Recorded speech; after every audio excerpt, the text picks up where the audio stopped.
For more exclusive content from CNBC Crypto Trader, hit the subscribe button now. Crypto Trader is proudly brought to you by Element, a full-service investment bank for the digital token capital markets.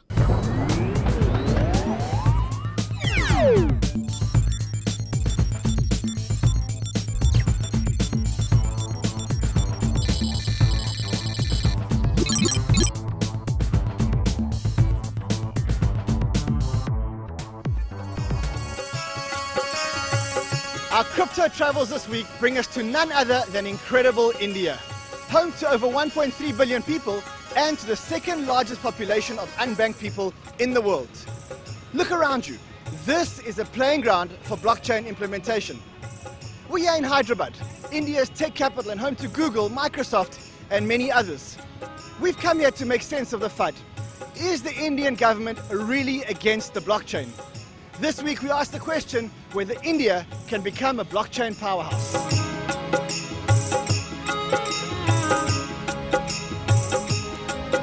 Our first order of business is the International Blockchain Congress at the Convention Center in Hyderabad.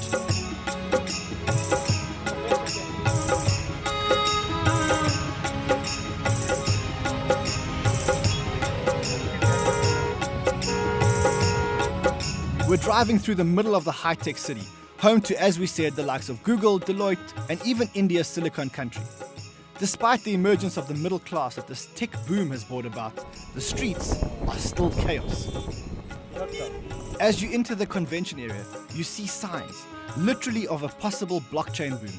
The conference organizers and the state government are teaming up, hoping to be, quote, powering India's blockchain revolution. And the signs don't stop. The big sponsor brands, the state government here and in neighboring Goa, Nucleus Vision, 1101 who we'll meet later. Big names like BINANCE, Icon, and even the Indian giant Tech Mahindra. In my mind, India is the best test case in the world for rolling out blockchain applications. You enter and more bold signs proclaim things like, blockchain is here and now. Embrace the blockchain before it's too late.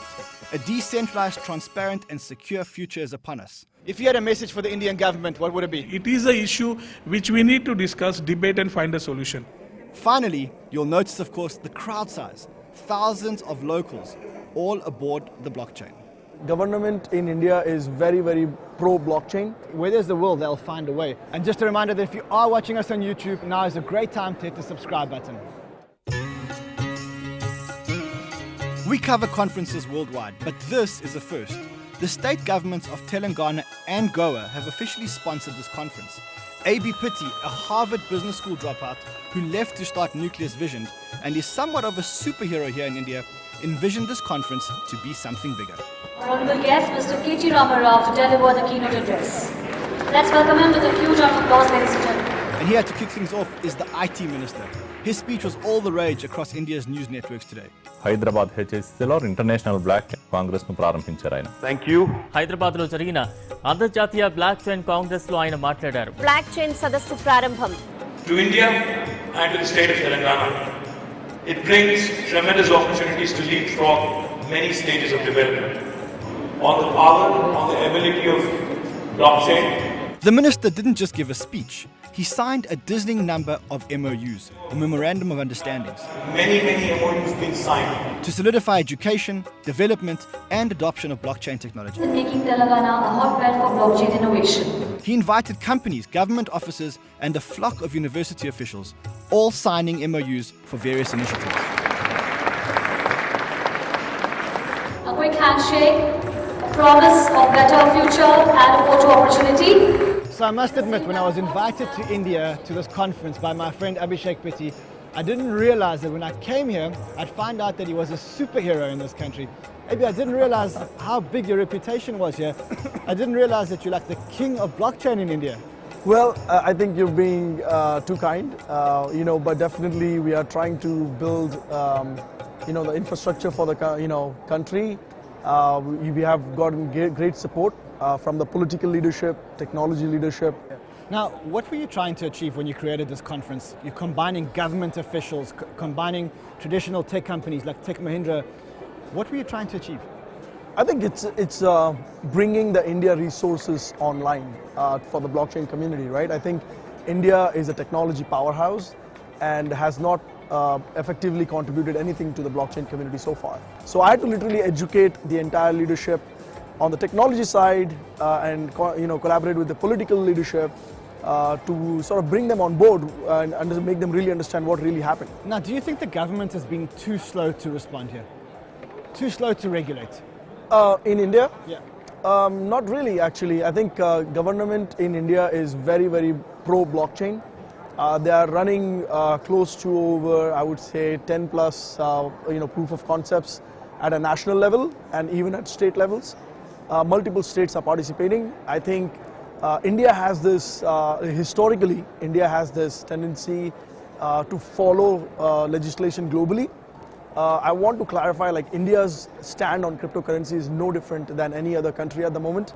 They are trying to observe, but they have not taken any technical stand on cryptocurrency or owning of cryptocurrency at the moment. So that's the official conference line. What outsiders really want to know, though, is whether the court will rule against the Reserve Bank of India and the ban they imposed on the country's on-ramps and off-ramps. This decision is due sometime in September. Are we expecting favorable regulation here in India? People are quite hopeful.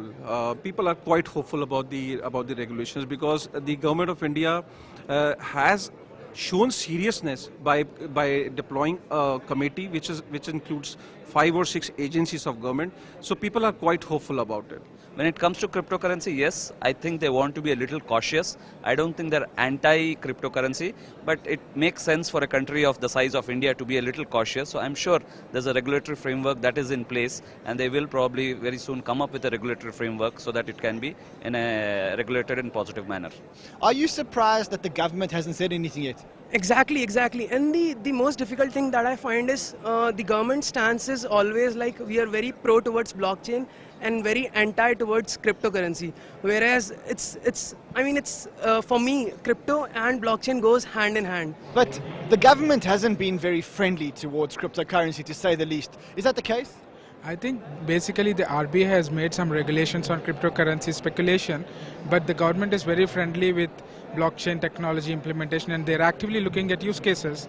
And we are actually building one of the very important use cases in the country. Are you positive about the Indian blockchain scene? Yeah, I am very positive about the Indian blockchain scene as the government is trying to regulate the crypto market. Hopefully, Indian government will motivate blockchain and crypto technology. Government is supporting blockchain. When you say government is supporting blockchain, how are they supporting blockchain? Actually, Narendra Modi, our PM, tweeted about the blockchain and how can they use to grow the economy and farming sector and industrial sector. Are you positive on the blockchain here in India? Absolutely positive, especially seeing this all around this IBC Hyderabad. Yep. Yeah, but we look around us as a whole and there's a lot of enthusiasm, but the government hasn't been favorable towards crypto. Of course, and you see this all over the world, not only in India. You see this happening. Regulation, we're just waiting for regulations to come, and it's only about time. It's not about if the government will support, it's when the government will support. And look for suitable buyers or sellers corresponding to their trades. Great, you gave me a really good question. One panel with all the top exchanges addressed the government crypto conflict. Many wondering if the government will further delay decisions to bring about some much needed clarity in the blockchain space. So here we are at the International Blockchain Congress here in Hyderabad, India. This place is known as a tech hub, and if you look around me, there are people everywhere here at a blockchain conference. It's hard to believe that in a country like this, the Reserve Bank of India has dealt a crippling blow to cryptocurrency by closing the fiat on-ramps and off-ramps. So there's a big tussle going on as to who's the biggest exchange in India. Is it ZebPay or is it Coinex? Is it ZebPay or is it Coinex? We are neck to neck almost all the time. Really? Yeah. Okay, so today we have this situation where the Reserve Bank of India has banned all fiat on-ramps and off-ramps. How serious is that? It's pretty serious, to be honest, because what they've practically done is that they've isolated the entire banking infrastructure from the entire industry. And to completely isolate an industry with the banking services, it's never heard of. It's never happened in India that way. So without the banking channels available to the industry, it's practically impossible to arrange a fiat to crypto transaction. So it's that. With me, I've got Ajit Khurana, who's the founder of the biggest exchange in India, ZebPay. Ajit, welcome to Crypto Trader. Thank you for having me. Now, Was the decision by the Reserve Bank of India a surprise decision for you guys? Oh, we were shocked, shell-shocked, because while we continue to support the Reserve Bank of India and its objectives, its stated objective was consumer protection, market integrity, and preventing the use of cryptocurrency for illegitimate purposes. We agree these are all very important, two of which we can directly address, namely consumer protection and market integrity. I do not see, as in it's beyond me, I cannot fathom how stopping banking transactions in the system achieves that. I think that banking transactions actually help achieve that. Let's talk about volumes. How badly were your volumes affected? The volumes were pretty badly affected. Bearing in mind that we know that there is a bear market and there's less trade in the bear market, give us some numbers. So even in the bear market, the banking problem in India has actually had a serious impact, because before the banking problem, while the market was going down, we were still seeing millions of dollars of trade volume happening on exchanges. I'm talking like 5, 10, 15, 20 million dollars happening. But after the banking problem, it has dropped significantly and we are down to like under 5. Are you opening new accounts? Yes, we're onboarding people, because now that we have crypto corridors and a peer-to-peer model for people to trade on, we have not stopped taking KYCs and we have not stopped onboarding new customers. What kind of trade do you guys do a day? How many active accounts have you got? So you must know that this is like, the AD and BC thing, as in before RBI, after RBI. So there are going to be different numbers, right? So we have 3 million downloads of our app. We have 1.5 million of those, that is 50% of those who actually went through the process and registered and did their KYC. Our typical transactions in the November-December period used to go to many tens of millions of dollars per day. Globally, the volumes fell post-December and we were down to 5, 10 million, 20 million dollars a day. Post-RBI, that has fallen still more. And I can share these numbers with you because we share them through an open API to everybody who wants to see. Today we are usually in the $1, $2 or $3 million a day range. Now, if I know Indians are the smartest people in the world, and where there's the will, they'll find a way. Are they finding roundabout ways to get money onto exchanges? So I'll tell you about what we have done. We operated on a fiat to crypto model, an open order book exchange, which was the first in the country. Then we launched the crypto corridors also. Now, 3 weeks ago, we have launched something called CoinEx Loop. It's a completely peer-to-peer product. So you can't really isolate banking from individuals, because they trade and they bank with the bankers like on a daily basis. So what we have done, we have built a marketplace kind of a model where it's a completely decentralized format where people can come up with their listings and then trade directly in the banking format between the peers. As I said, there's a will. Where there's a will in India, there's definitely a way to get things done. What are you expecting from the court ruling, which we think is scheduled for the 11th of September? What are you expecting? So I am absolutely expecting that the court would come and say that you cannot stop the bank account of an industry. Stop it of a player. If you have a concern, address the concern. If you want to protect customers, do that. But to say that you can't use a bank account, actually if you think about it, banks for the central banker are in a monopolistic position, right? I cannot run my own bank. And if they say, you know what, we want to offer this service to you, they have to tell us who else will. So I think that the court will take a view that that this RBI circular is not sustainable in its present form, but who knows? Now, how do you feel going to bed at night? Are you stressed? Are you worried that the government may, or not the government, but specifically the Reserve Bank may hamper your business, close down your business? So I'll tell you this, I don't talk to the Reserve Bank through media. I talk to them directly, and my experience with them is that they are very progressive, they are open-minded. As opposed to the perception that is an ivory tower which nobody can touch.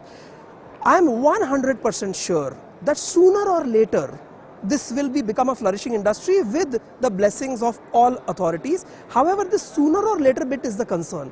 What if it is too much later? What if we miss the bus? Now, as someone whose whole life is invested in this space, in this country, are you worried? Do you go to bed at night worrying about what happens to your business? Yes. I'll tell you, we are fully incorporated in the country. We only wanted to make sure that we are a homegrown company that can show the world that we can have a good product focus, and we could build competitive products that the West and the Silicon Valley will also see. And that is the entire effort that we have been driving at CoinEx to make a world-class exchange that people can look up to. Well, keep up the good fight and keep innovating. And hopefully you guys will get through this. And just a reminder that if you are watching us on YouTube, now's a great time to hit the subscribe button. You are a trading master. You see trading opportunities where others see coincidences. Charts and patterns are everywhere. You can run with the bulls or be at one with the bears.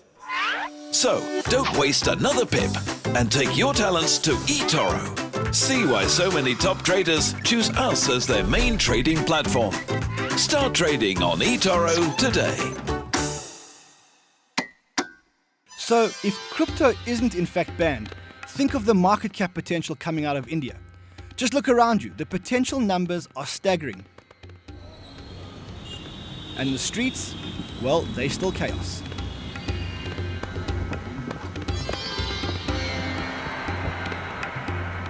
One person with a huge fan base here and known for his ICO analysis is Ian Bellina. He hosted his own off-site event and I judged the ICO competition. We'll have our panel ask our judges here, evaluate the projects. Wow, you saved me for last. So I'm stuck here because I like all 4 projects. I like Matic because I do like scalability solutions and the fact that you've got a proven concept. I think that's very good. QuickX, I think bringing microtransactions to the people to make the blockchain usable. When you come to a place like India or you spend time like I do in Africa, you know that you really need microtransactions. Okay, just a quick clap of how many of you are holding cryptocurrencies? Just a quick clap.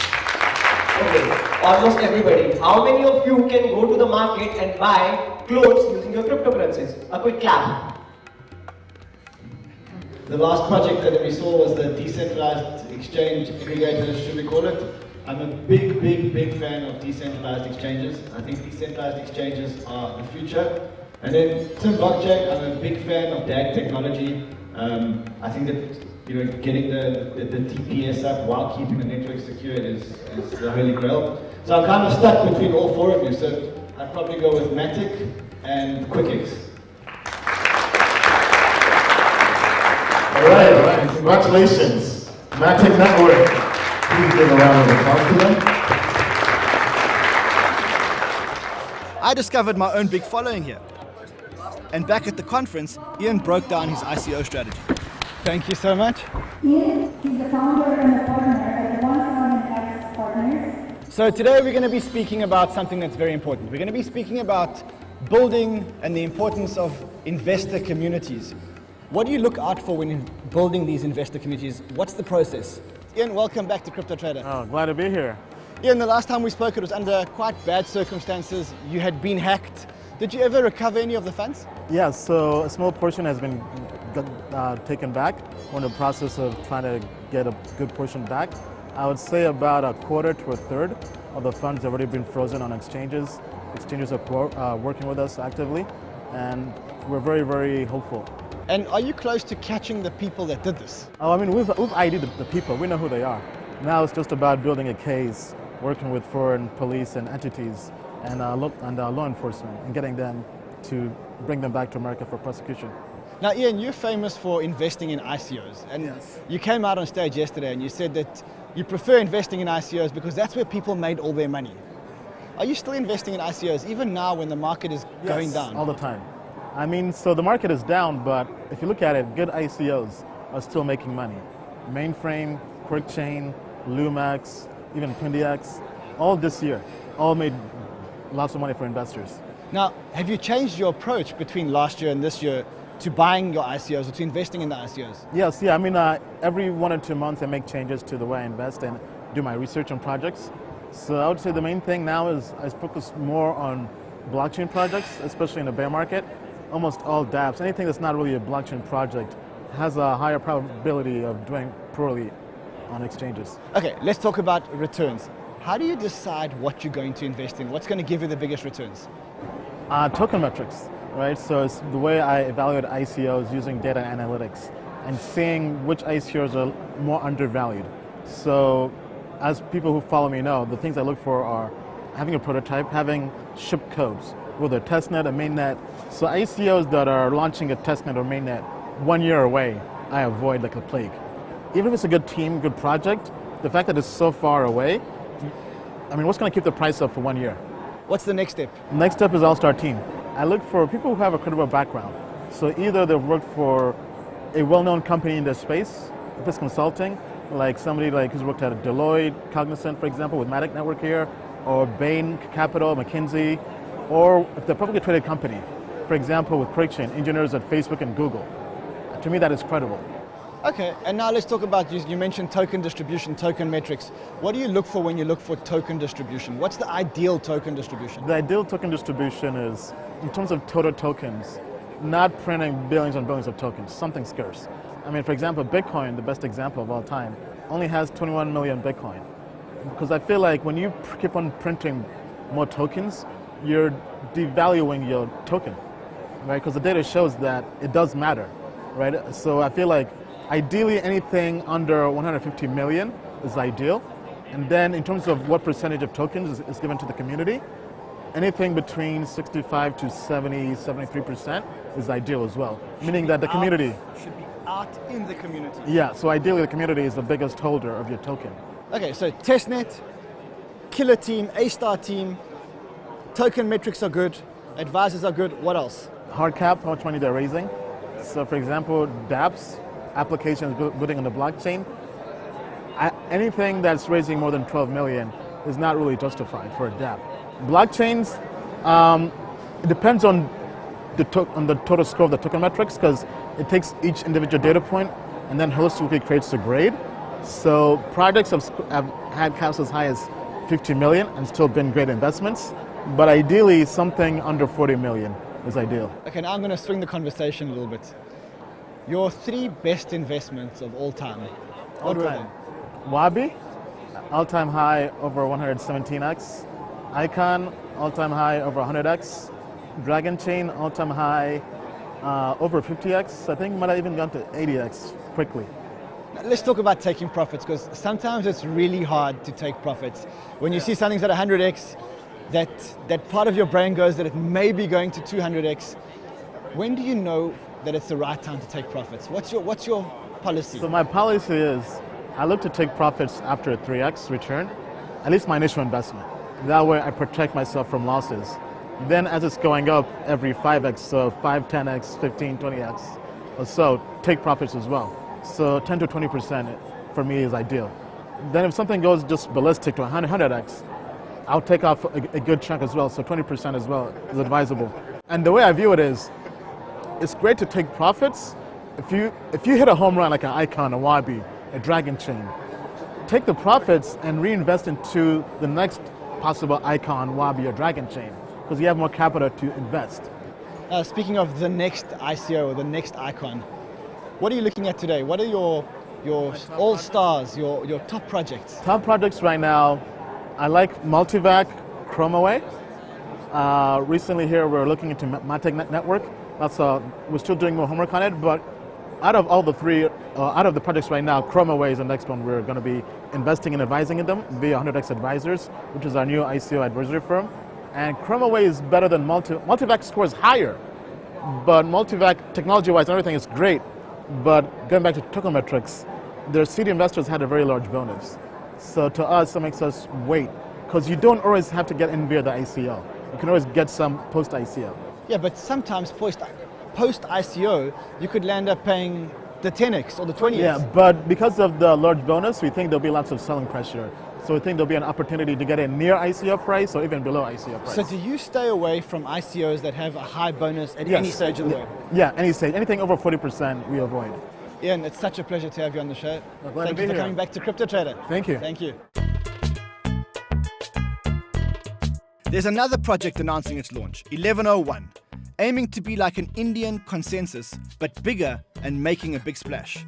Secretary, IT, ENC Department, Government of Telangana to step forward and formalize this partnership with Mr. Rama Iyer, India's CEO of 1101. After a huge performance on the stage, I've got the CEO of 1101 with me on Crypto Trader. Are you confident that India can become a blockchain powerhouse going forward? Absolutely. I think there is no reason why India can't, because we have a lot of top technology service providers, companies like Tech Mahindra, whom we strategically partnered from 1101 standpoint. We have a lot of talent pool in India, and they are good fodder to be kind of made into blockchain developers. So I think it's a good story from India. This is the dawn of 1101. Now you guys did an impressive launch on the stage yesterday, but our international viewers don't know what 1101 is. What is 1101? Sure. 1101 is not only a blockchain protocol, but it's a full-fledged ecosystem. 1101 will have a protocol, it will have 1101 Labs, which is essentially a startup incubator and accelerator. It will help startups kind of grow, raise investment, create things. 1101 will have an advisory boutique organization. 1101 will have its own exchange, and it will also have a media house. So it is a complete ecosystem in itself. It's a fully fledged ecosystem. Yes. Now, everything starts off at the protocol level. Yes. And the protocol that you're building, what protocol are you building?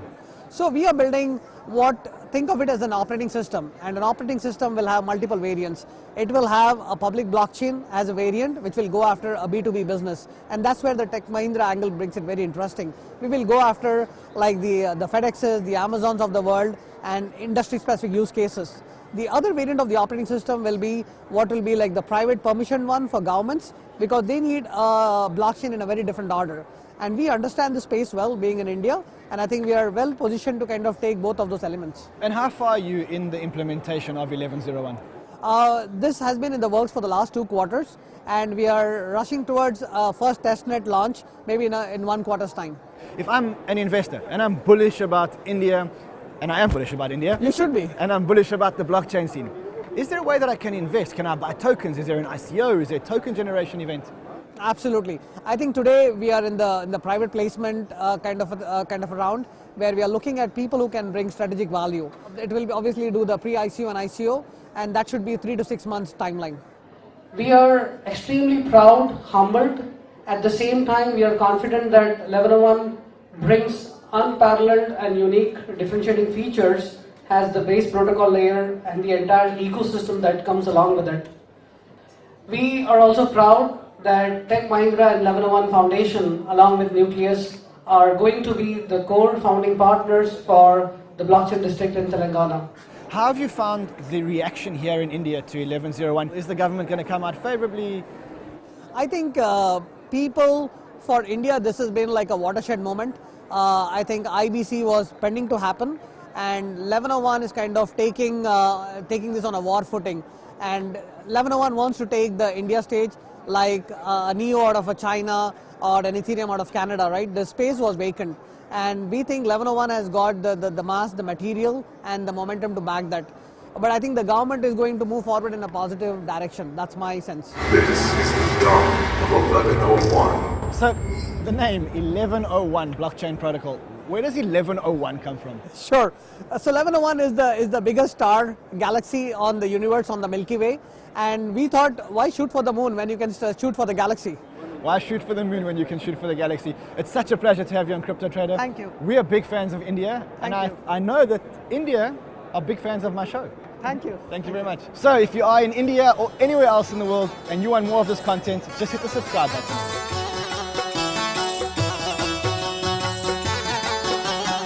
For all the FUD we hear in the West, it's evident that there's a big trading community here in India, much bigger than we thought. And who can forget one of India's biggest and most exciting projects, ZEBI. So when you talk about blockchain in India, people talk about superheroes. We saw one of the superheroes, which is Abhishek Pitti, and this is another one of those superheroes, Babu Munangala, who's the CEO and founder of ZEBI. Babu, welcome to Crypto Trader. Thank you, Ran. And just remind our viewers, what does ZEBI actually do? ZEBI, the word ZEBI itself stands for BYBIT, lot of data, 1 trillion gigabytes, and that signifies big data. And we started up ZEBI as a big data company back in 2015, and we realized that data security is a huge problem, still unsolved. Right? We are making small movements, small progress so far. So blockchaining big data is a way to protect data in a unique way, taking care of both privacy and security. And practically, how does this get used? How does the ZEBI platform get used? We had land registry. Andhra Pradesh government uses ZEBI blockchain to protect the land registry. Viewers, what you were doing is you were solving the problem of corruption in the land registry department, where people were stealing registries, for lack of a better word. Tamper the data. That's even worse, right? And data can be tampered in a traditional software system without leaving a trace. So you wouldn't even know that the data was tampered, and you would be, people would be making decisions, giving loans on the wrong data. Right? It's very, very dangerous. And blockchain can solve that. So what did you guys at ZEBI do specifically in land registries? All of the land registries data for this particular department, it goes into ZEBI chain and it becomes immutable. No human can tamper, not ZEBI employees, not the government employees, nobody can tamper.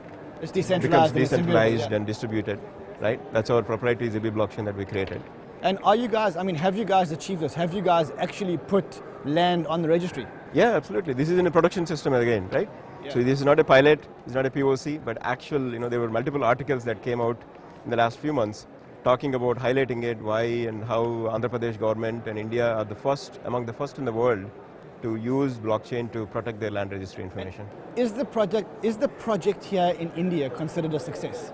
Yes, absolutely. Do you think it's going to be expanded throughout the whole of India to other governments? Because if I remember correctly, your contract was only with one government? One state government. And which state was that? That was Andhra Pradesh government. Okay. Right? Blockchain has a big opportunity to kind of eradicate and improve the trust completely. So Babu, you spoke about land, you spoke about education. What else are you looking at as industries here in India? Hospitality. It's a big area, and the beautiful thing is there is least dependency on governments. And incidentally, although we started late, like we started actually in January timeframe, that's growing the fastest. Hospitality as in hotels. And so we have more than 200 hotels as of April, and now we are crossing 600 hotels. Do you think that India is going to be a blockchain powerhouse? Certainly. I think like Nucleus Vision and the conference Abhi mentioned yesterday, this is the beginning. This is the beginning of the new revolution, and we are the two companies, maybe number one, number two, right, in India. Babu, well, you seem very humble, but I'm a big fan of yours. Thank you for coming on. Thank you, Dan. Again. Thank you very much. Thank you so much. Thank you for having me.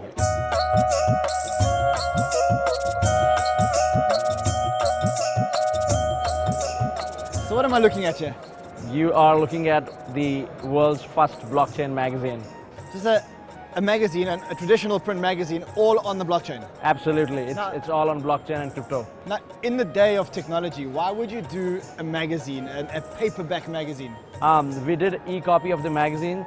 There were 6,800 requests that said they wanted a hard copy of it because they wanted to preserve it and read it at their ease. So that's when we decided we'll go for the hard copy. Is this the first edition? Yes, this is the first edition. Now, what was the inspiration behind getting BIBIT on the cover? We are launching in one of the largest blockchain conferences in India, and that's been pulled off by Abhi, so we thought who would be better than him on the cover page. Now, is Abhi a celebrity here in India? Oh, he definitely is. He's the guy who defined what blockchain and crypto can do, so he's definitely the hero. Now, how many of these copies do you believe you're going to sell in India? We launched it this morning and we are sold out. I mean, we printed 11,000 in the first edition. We are coming up with the second edition with 20,000 copies. So moving forward, we will have 25,000 for every edition. Wow, and it's only blockchain? It's only blockchain, only crypto. That's right, that's right. Thank you very much and good luck. Ron, I have been a great fan of yours and I am a huge fan. Not just me, a lot of Indian crypto and blockchain enthusiasts are your fan. And it's an honor to be on your show. Thank you very much, my friend. Thanks a lot. The honor's all mine. Now, let's talk about your other baby. Now, blockchain obviously being your big baby, but let's talk about Nucleus Vision. Yep. You're a Harvard College dropout who decided had to leave Harvard to start Nucleus Vision. For our viewers who don't know what Nucleus Vision is, just quick rundown. What is Nucleus Vision? Nucleus Vision is a culmination of three major technologies: IoT, blockchain, and AI. And effectively, what Nucleus Vision is doing is disrupting retail as it is today. What it does is it creates identity of the consumers or customers who are walking inside the stores. It creates a platform where customers and retailers can buy and sell information in real time. And three, it creates an opportunity for the brands to service the customer when they're in the stores. For example, if you walk into a Nike store, historically Nike couldn't identify you. Even if they knew you were there, they could not get any information about you. But with Nucleus Vision, Nike can not just now identify you, they can also buy your information from you, so you get paid for selling your information to Nike. And three, now Nike has more information to service you as a customer. So that's actually like the convergence of offline and online shopping. Absolutely. Online shopping's always had this advantage over offline shopping because they know who you are. Correct. And now when you walk into a store, it's almost like having that online shopping experience. Absolutely. Now, there are a few companies doing this. What makes Nucleus Vision different? I think the core technology itself. I think the fact that our IoT sensors, EON sensors don't require any Wi-Fi, Bluetooth, GPS, or any NFC requirement. The fact that you go on an online website and the website already knows you're there and they know your identity, they know your preferences. that's the same experience what we have created in the physical world. Now, whether it can be a retail store, it can be a resort, it can be a restaurant, it can be a bank, it can be anywhere people would want to get a personalized experience. So it's technically seamless. That's why. Tell me about the development cycle. Is this a white paper and an idea, or is this something that's actually ready for implementation? Nucleus Vision has been already deploying technology in the market. Currently, we have signed contracts with 4,000 plus stores in India. We already are... we deployed sensors in 4,000 stores. We are on our way. We are now, initially we had deployed the sensors in about 10 stores last year, earlier this year. But we now deploying more stores. We're close to around 50 plus stores now. We have requirement for 4,000 stores pending, so we are waiting on our second batch of sensors to arrive from the production. The biggest lead time is the production cycle time. So I think by the end of the year, we are close to reaching 1,000 stores. Now, Abhi, I know you and I have got a plane to catch to get to Goa. Let's catch up again in Goa. Okay, nice thank you. Thank you so much. Thank you so much. We've got a plane to catch to Goa, but if you're watching us on YouTube, you may want to hit the subscribe button now. Welcome back to In the Spotlight, and this is the segment on our show where we let new and up-and-coming ICOs tell us exactly what they do. So, QuickX, what does QuickX do? So basically, QuickX is bringing cryptocurrencies in day-to-day life. What we are doing is we are changing the status of cryptocurrencies from a shared-like object to a real spendable currency in day-to-day life, wherein we are focusing more on the micropayments. Are you saying that I can use my Bitcoin and Ethereum and other cryptocurrencies, or are you creating your new currency? No, you can use all these currencies along with the token which we are creating. Go to the store, pay through Bitcoin, pay through Litecoin, pay through Ethereum. Any currency you want to pay through, you can pay in the store near you, and the fiat will be transferred to the company. Now, is your product live, or are you still in development? We have our MVP live. It's a multi-currency wallet. We have already tested a lot of transactions into that, and we are launching our testnet in the next quarter, and the mainnet will be 6 months from now. And are you doing an ICO? Yes, we are doing an ICO. Presently, we are in the private sales, and after the private sales are over, we will be going with the token sale. Today, we're interviewing the finalists of the Ian Bellino Crypto World Tour, and with me, I have the CEO of Tim Blockchain. What is Tim Blockchain? So TIM is the world's first GPS-based DAG blockchain. It is like multi-started blockchain which scales up to 10,000 DAGs and can scale up transactions up to 100 million transactions per second. Okay, now tell me about the concept of a GPS DAG blockchain. So the core use of GPS is to create DAG over the region. So the DAGs are created on physical over the globe, and it kind of splits as the number of transactions increases. So you will have more nodes covering the continents of the world. And as the number of transactions go down, those DAGs merge into North Hemisphere and the South Hemisphere. So now let's talk about Tim Blockchain. When will you guys be live? And now we are in beta, where we have 2-layer DAG private net. We will be making this public, where anyone can download the binaries and join the public beta net. Our main net will be coming in November this year. And what about a token sale? When is your token sale starting? We did a pre-sale in March, and we will be doing our public main sale in the end of August. Currently, we are doing private sale.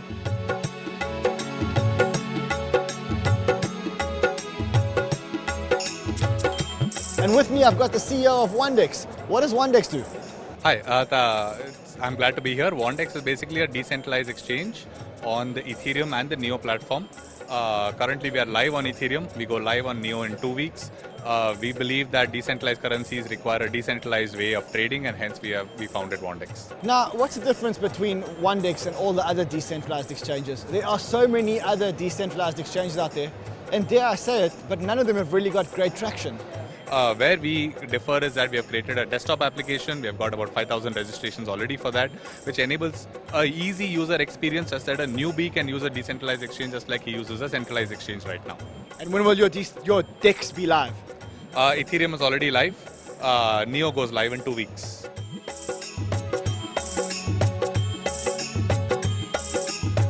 And we're in the spotlight once again, this time with a company called Matic, one of the darling childs of India. What is Matic exactly? So Matic Network is a sidechain scaling solution built on the foundation of Plasma framework. It aims to solve the biggest problem of blockchains right now, scalability, which is the biggest focus of blockchain developer community right now. But you're using sidechains to do this, right? Yes. So Matic Network has multiple sidechains, can have multiple sidechains. A single Matic sidechain can have up to 65,000 transactions theoretically, and there can be thousands of such sidechains existing together, scaling possibly to the overall capacity of the network to millions of TPS in future. Now, is this just an idea or is this project already running? Yeah, we already have a MVP running on our testnet, and some of the dApp development teams have already tested it. And top 100 coin by market cap, listed on Coin Market Cap, is already building their solution, a marketplace on top of Matic Network. And there are other 6 active projects which are building on top of Matic Network, and more joining every day. Now, which coin is the one that you keep referring to as the one that's already developing? So that we'll announce very soon, and it will go in public very soon. Yeah. Awesome. Now, are you raising money for Matic?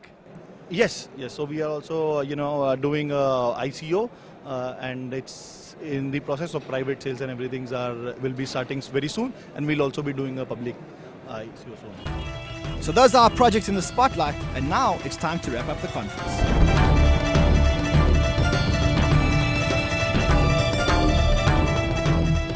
So we had 2 options tonight. Option 1 was to go to another blockchain party in a nightclub. Option 2 was to get onto a tuk-tuk and hit the streets of Hyderabad. And here we are in the tuk-tuk.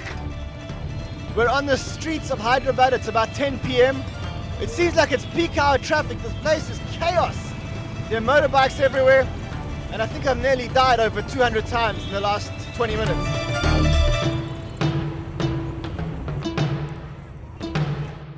So we decided to get a little bit more adventurous with our dinner tonight. Instead of eating at the hotel, we decided to come here and eat with the locals.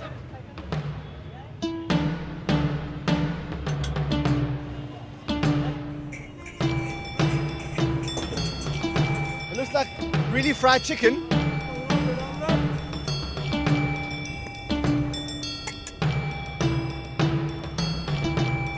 It is 2-minute noodles. Is this the best place here in the area? We are also new to Hyderabad, so we came to taste all this food. It's a street food. Awesome. Looking very forward to it. I want one with no onions. No onions. What am I going to be eating? We are eating 3 types of dosas. One is Mysore masala, one is Chinese masala dosa, and one is egg dosa. Now in English, what does that mean? Wow, it looks very good. Can't wait to eat it.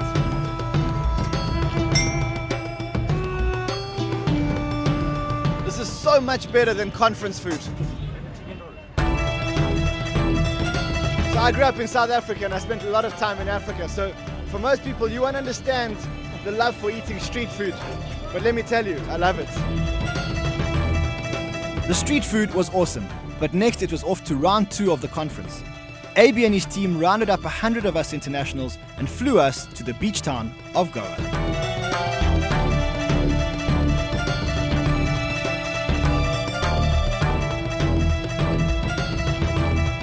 I think what is needed is a large ecosystem, a large development community. And we will build the largest development community that exists in blockchain anywhere, right out of India. Sum it up, it's about improving trust and transparency in the governance context, facilitating better mechanisms of open governance, using the IBM cloud to actually build out your blockchain networks. Things like blockchain are required maybe for good governance. If we take it along, we embrace it, it's for the good. If we don't, we ignore it, then maybe it may not be great for the government. That brings us to a fork in the chain. The government has started walking the talk. Minister, if I could ask you a question, I'm from CNBC, a crypto trader. How can we talk about progress and blockchain when we can't let the man in the street use the actual cryptocurrencies? First and foremost, we have to understand that most of the people think that blockchain is about cryptocurrency. I think cryptocurrency uses the base of blockchain to come in. So for blockchain, we have a lot of opportunities otherwise also. When it comes to the policies of the country, I think it's for the government in the center to decide about what is good and what is bad for the country. Where the government would like to give the best of the services to the people, I think that is somewhere blockchain can adaptively come in and be of good use to the government. The applications that you are describing are applications which could quite easily be used with a database, a decentralized database, and you don't really need the blockchain for that. I think the whole gift of the blockchain was the ability to transfer value, specifically in a country like India, where we can transfer value to the people that need value very quickly and for all the services that they create, creating new entrepreneurs. I would like to slightly add, as I don't deny what you need to talk about, I also need to add that government is only not about currencies and transfers. It also talks about security. Today we are in a phase where IT enabling systems are also giving you a lot of insecurity. There's so many things that can come under this scanner, and I think it's not only cryptocurrency that we need to talk about blockchain and the cryptocurrency. It is an issue which we need to discuss, debate and find a solution. But it is not an issue that we need to hop on and say that blockchain can't go ahead if it is not for cryptocurrency. So I think there are a lot of good governance that can come through with the thoughts of a good governance, a good government wanting to do good things for its citizens. So that gives a lot of food for thought for a government who is wanting to give a transparent and accountable governance to its people. Thank you very much. Great answer. Thank you.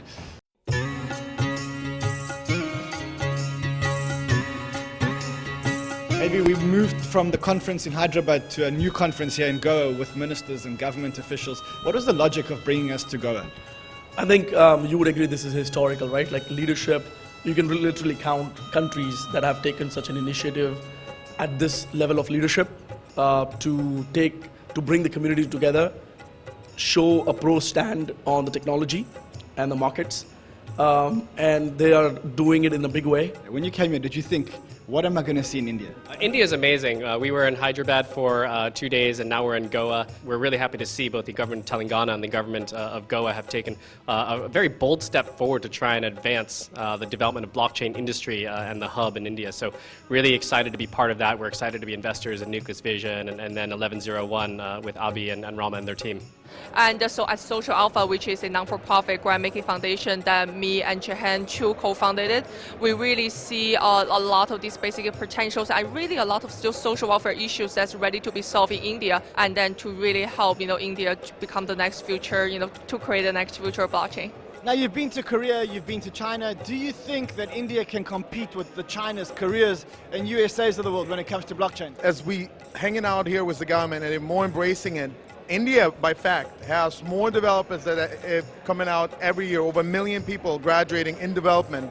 They have globally more development than any other country, if they embrace it. If not, then obviously they're going to miss out on the big boat. I feel like there's a part that's very supportive. They're excited and wanting to push the blockchain development, and this is a really good stepping stone for regulators to see how much potential there is and potentially get a whole country on board.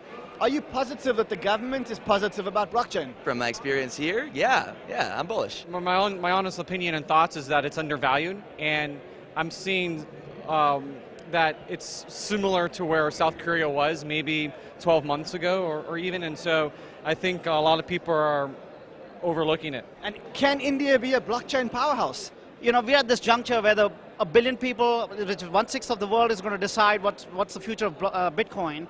And I think everybody needs to chip in right now. Well, we wanted to create a good ecosystem for India where we put India on the map with all blockchain companies.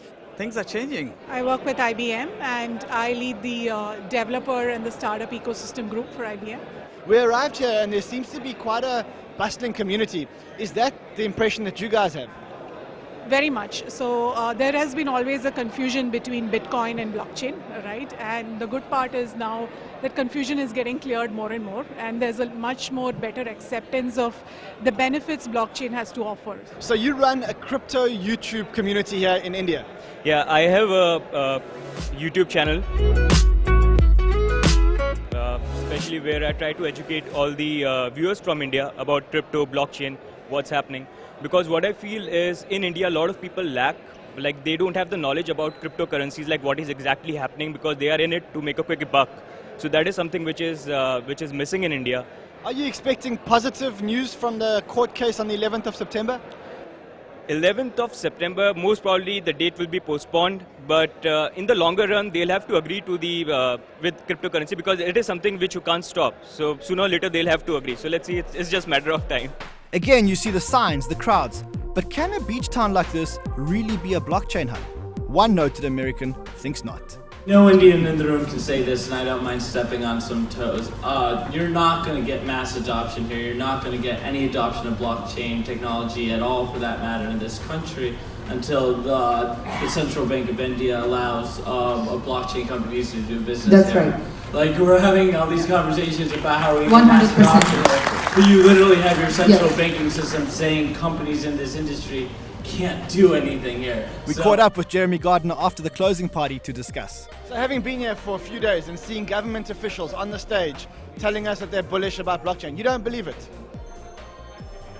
It's the same thing as banks 3 years ago on Wall Street saying, we love blockchain, but we don't like Bitcoin. It's like, whoop-de-doo. So find another token that works because you need a token for a blockchain to work. If you had a message for the Indian government, what would it be?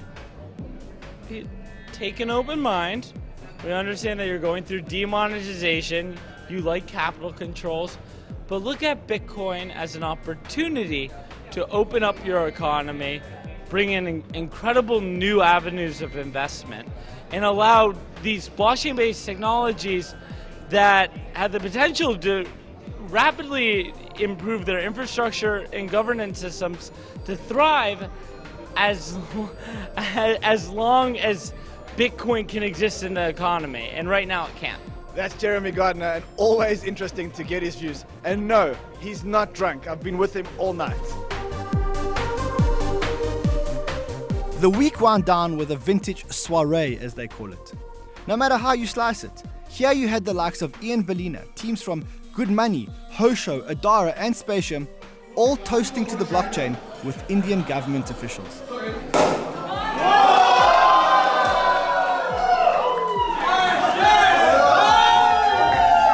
Whatever the RBI decision may be, this week was the big kickstart that the Indian blockchain scene needed. India was simply incredible.